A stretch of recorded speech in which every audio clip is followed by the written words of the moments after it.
A very good morning to Dr. Doria.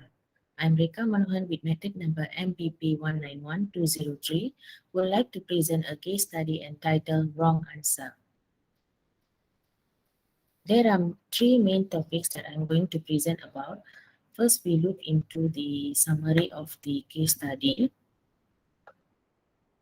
All right.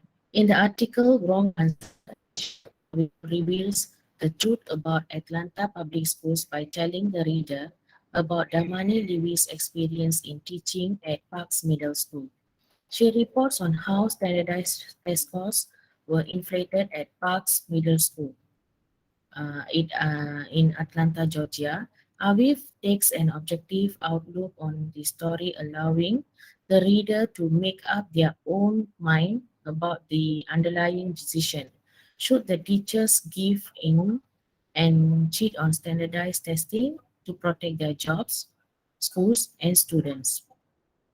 Lewis, a very intelligent and hardworking teacher, is caught in a dilemma, one where he decides to photocopy the mathematics, reading, and language arts section of the criterion reference competency test. Although he didn't believe it was moral, he had to make sure his students pass. So it is not a simple corruption story by any means. Teachers in that school know of the socio-economic struggles that the majority of the students were facing. Some included basic needs not being met, having absentee parents and irresponsible parents who were drug addicts and poor guys, and examples for their children. Rachel Aviv, author of the story, believes that the No Child Behind Act hurt the school system. Levi's only did this to help the kids. He was a phenomenal teacher and cared about them. At last, Lewis was fired and other teachers were charged with crimes the mafia resists. The Parks Middle School was closed and all the students Lewis tried to help were scattered out of the school or to the other schools. Next, here are the topics that I'm going to be related into. Okay, I would like to relate this story to the topic in week 2, which is model of quality Deming. Deming is concerned about the failure of management to plan for the future and to foresee problems before they arise. In this story, the root of the cause is the management failed to plan ahead. The emphasis is on prevention rather than cure, is Deming's unique contribution to an understanding of how assure the improvement of quality. As explained in Deming's 14 points, we need to have long-term plans based on a vision for the future and new innovations. Additionally, Deming says that job of management is leadership. Performance targets and indicators must encourage improvements to the better services. Next, eliminate the targets without providing workforce with the methods to do job better. Another topic that I can be related here is from teaching to learning in week 4. We know that nothing so motivates people as much as achievement. Therefore, we will have to focus learning on what children excel in. The strengths are individual. We can't manage to address them in traditional way. We know the specs of the future. So the focus is going to be on learning. The teacher's job is increasingly to encourage, to help, and to assist with learning. Okay, next, we look into the key lessons that I have learned. Okay, taking into the events that occurred at Parks Middle School in Atlanta, Aviv plays with themes such as scholarly, morality, and poverty to raise the questions about whether morals can be forgotten when looking at the greater good. So the cheating scandal in this middle school is really put the question with Damani Lewis, since in this book, all he was trying to do was help his students by at least giving them a chance to come to school. The teachers and administrators should promote strategies for learning, increase parental involvement, and give good and constructive feedback to truly help students in their academic performance instead of employing dishonest methods such as cheating. Next, as a teacher, as we work to cultivate a growth-minded classroom, it is important that we begin to normalize mistakes of our students.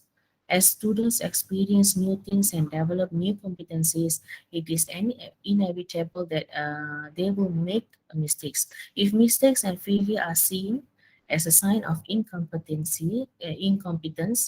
and something to avoid, our students will begin to avoid the challenges necessary for learning. So we must show our students that mistakes can actually help us to develop and improve our skills and abilities. Making a mistake can be unpleasant. It can leave you feeling frustrated and disappointed. It can mean you have to start over. We want students to understand what kinds of mistakes are most useful and how to best learn from them. According to Epstein in 1995, the way schools care about children is reflected in the way schools care about the children's families. Additionally, Haberman in 2003 mentioned that research suggests that parents care and that star teacher see how much they care, value, and benefit from it. Thus, the collaboration between the parents and the teachers substantially impacts the students' learning process. Teachers, on the other hand, should also build a good rapport and use effective means of communication with the learners to ensure credible and quality of the education. Finally, if I'm a teacher at Parks Middle School, okay, what will I do? Education has a vital role to play in developing the knowledge, skills, attitudes, and values that enable people to contribute to and benefit from an inclusive and sustainable future. So it shouldn't just focusing on academic performances. Either education needs to aim to do more than prepare young generation for the world of responsible and